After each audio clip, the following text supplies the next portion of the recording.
Has there ever been a time in your life when it felt like everything was falling apart? I lived through a time like that once. A time when it seemed that everything, my family, my career, my sense of well-being, were crumbling around me. Throughout that difficult time, I returned often to one source that helped get me through. It's this little book right here called When Things Fall Apart by the Buddhist teacher and author Pema Chodron. I couldn't sleep during those times, so I'd get up most nights and turn on my light, and I'd read this book over and over again until I could finally fall asleep again. Indeed, my physical copy of When Things Fall Apart is itself falling apart for all the times I've poured through it. Its pages are underlined and dog-eared, its spine is cracked. I keep a rubber band around it so the pages don't fall out. When Things Fall Apart, that could be the subtitle of my sermon this morning. The book begins with the author, Pema Chodron, telling the story of a time when things fell apart in her life. It happened a long way back, long before she discovered Buddhism. She was living as a wife and mother and school teacher in New Mexico. Happily, she thought. Then one morning, while she sat sipping a cup of tea on her back porch, she heard her husband's car pull into the driveway, the door bang shut. He walked around to the back of the house where she was sitting, and without warning, he told her he was having an affair and that he wanted a divorce. Chodron describes in the book that when he first told her this news, she went numb. She kind of dissociated from her body. She was in shock. She remembers everything going quiet. She remembers the blue sky overhead, the sound of the rippling river nearby, the steam rising from her cup of tea. And for a moment, she felt only stillness. After a few minutes, she came to her senses, though. She bent down, she picked up a rock, and she flung it at her husband's head. And while I don't condone violence, I got to admit there was a part of me that was like, you go, girl. And I took some comfort in knowing that even someone like Pema Chodron, this icon of mindfulness and equanimity, can do messy human things like throw rocks at her spouse. Makes me feel like maybe there's hope for the rest of us, right? Maybe we're not so far from enlightenment after all. Anyway, after the divorce, Chodron's life fell apart. Everything, her family, her happiness, her very identity lay shattered on the ground. At first she tried to put all the pieces back together again, just as they had been before, kind of like Humpty Dumpty. But that just led to more suffering. After a long time feeling lost and adrift, she finally set out on a new path, a path that led her to Buddhism and to one day becoming a great teacher of that faith. Now she looks back on that day that her husband asked her for a divorce as a watershed moment in her life. My husband saved my life that day, she writes. When people ask me how I got involved in Buddhism, I say it was because I once threw a rock at my husband's head. I like to share this story because I think we sometimes forget that the peace and insight and wisdom that we associate with great teachers like Pema Chodron isn't something that necessarily comes to them naturally or easily. More often than not, it's born from an intentional and productive engagement with their own failure, pain, and loss. Let me say that again. Our spiritual health and wholeness are often the product of our intentional engagement with our failure, our pain, our loss. It's not that suffering makes us whole. I don't believe that. That's not a theology I subscribe to. Rather, it's the quality and intentionality of our engagement with our own suffering that can lead us to wholeness. And this morning, with the help of one of Buddhism's most potent symbols, the lotus flower, I'd like to suggest what an intentional and spiritually helpful engagement with our suffering might look like. Every year in June, my son Nico and I visit a national park not too far from our home in Washington, D.C. It's called Kenilworth Aquatic Gardens. Everyone ever been to Kenilworth Aquatic Gardens? A few of you, okay. It's the only national park devoted entirely to aquatic flora, to lotuses. In June, when Nico and I make our annual pilgrimage there, the park's ponds and wetlands, the lotus blossoms are at their peak, pink and white and blush flowers resting on green lily pads, floating placidly on the surface of the water, right out of a painting by Monet. In Buddhism, of course, the lotus flower is a symbol of enlightenment. And looking at those lotuses in Kenilworth Garden, it's easy to see why. Their many petaled blossoms kind of open in a gesture that at once appears to receive the blessings of the world and the earth, and also offer itself as a blessing to the earth, like a bodhisattva. But don't let that flower fool you. Because the blossom doesn't tell the whole story of the lotus. What you don't see, what you can't see, is that far below the water's surface, the roots of that lotus are buried deep in the muck and mud at the bottom of the pond. That's where the lotus gets all its nutrients and strength, from that slimy, messy, squishing between your toes muck. Ew. It's the muck that makes the lotus beautiful. And so the Buddhists have this saying, right? No muck, no lotus. I wish it were otherwise. We don't experience enlightenment just by floating blissfully on the surface of life. The path to our spiritual transformation leads through intentional engagement with the muck of our lives, the muck of our failure, pain, and loss. Thich Nhat Hanh says, if you know how to make good use of the mud, then you can grow beautiful lotuses. How do we do that? I've learned to be less squeamish about the muck. I get it. We don't like how slimy it is or how it squishes between our toes. And we're not sure about all those creatures that are dwelling down there at the bottom of the pond. But to grow a lotus, we need to find the courage to explore around in the muck of our lives, right? And see what's there, even when it's hard. Pema Chodron writes about how after her divorce, she had to reflect back on her marriage. And she could see the kind of patterns of dysfunction that she and her husband fell into, and even how she'd fallen into similar patterns in previous relationships.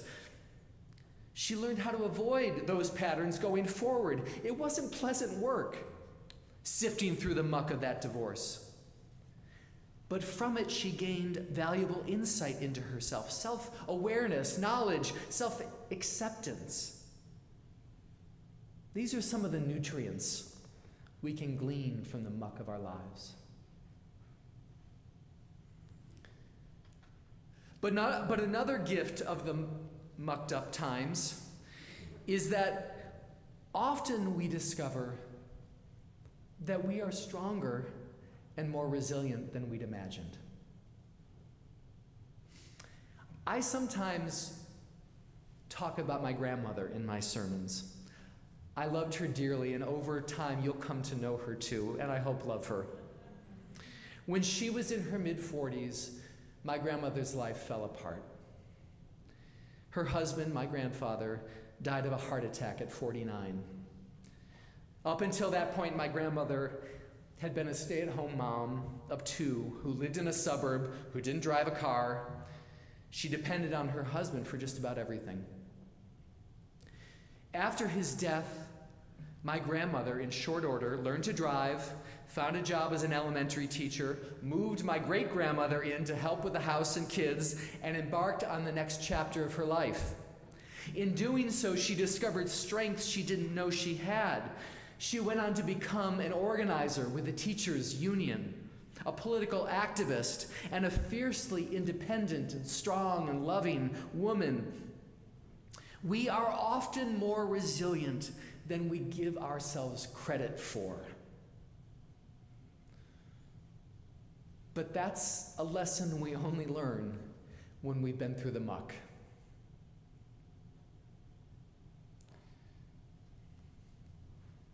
Even as we discover our own strength, the difficult times in our lives also force us to acknowledge and accept our limits, and teach us that we can rely on forces larger than ourselves to help us and sustain us. We learn we don't have to do it all by ourselves, that people will come to our aid. We can learn to receive the help of a caring community like our friends or family or church. We can discover a spiritual practice like children did, that gives us strength and sustenance. And sometimes when things seem at their worst, sometimes we can experience the abiding presence of the holy. Elie Wiesel describes a powerful scene he witnessed once in a Nazi concentration camp. He saw a guard one day tormenting a Jewish prisoner. He'd forced the man to get down on the filthy bathroom floor and clean the toilets. And then the guard sneered at the prisoner, "Where is your God now?" And the prisoner whispered softly, "He's right down here with me in the muck." One of the greatest things we can discover in the muck is that we're not alone.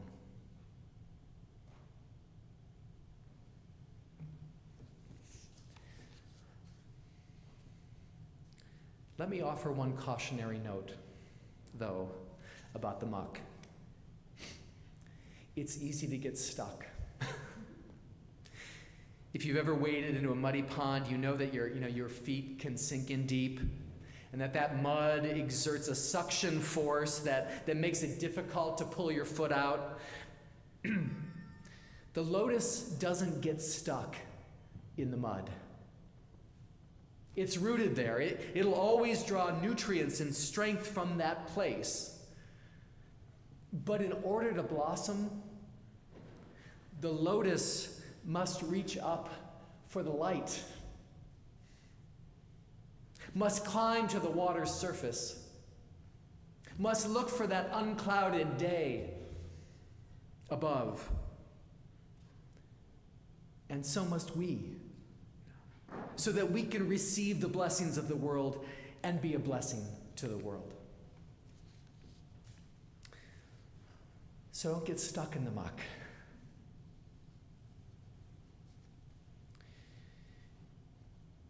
Friends, I offer this image of the lotus in the hope that it offers a path for our own lives. But I also think it's a useful metaphor for our life together as a community. As Jane alluded to in her comments, the last several years have been a hard time for this congregation. The loss and isolation of the pandemic, the loss of a minister and other beloved staff members, the loss of beloved fellow congregants. Heck, the whole front wall of this sanctuary fell down in the middle of the pandemic due to water damage, right? Let's face it, for a while there, things got pretty mucked up. But you know what? Besides the wall here, things didn't fall apart. Thanks to all of you and your love for and commitment to one another and this community, you hung in there. You made it through. We made it through. Right? And now here we are on the other side of that difficult time. We're taking the lessons we learned from the muck, including the strength and resilience that we discovered there, and we now are reaching up for the light. And I see a beautiful blossoming in our future. That's why, when faced with a decision to either move on after 2 years of transitional ministry with you all, or to remain, I made the decision to stay.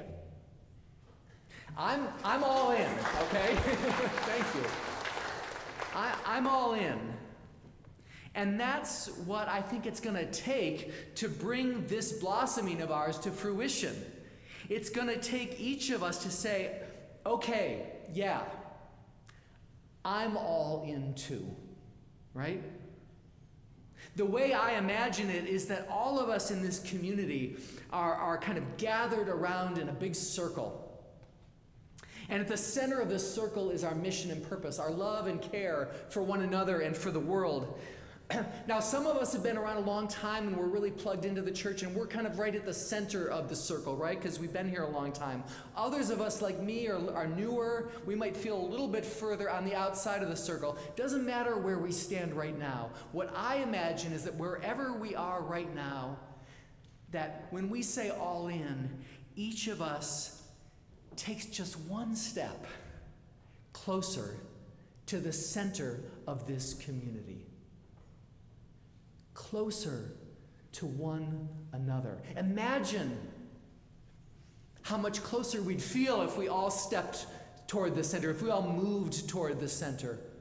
Imagine how much stronger we'd be as a community, shoulder to shoulder, side by side. That's the invitation. Yes, today we launch our annual pledge drive, and it's called All In. And financial giving is one of the critical ways that we make our community stronger. But my invitation this morning is broader than that. Right? It's for each of us to come just a little closer to the center of this community. Whatever that looks like from where you are right now, to come closer in. All of us, all in. If we do that, I really believe that this will be a time of our blossoming. May it be so. And amen. Amen.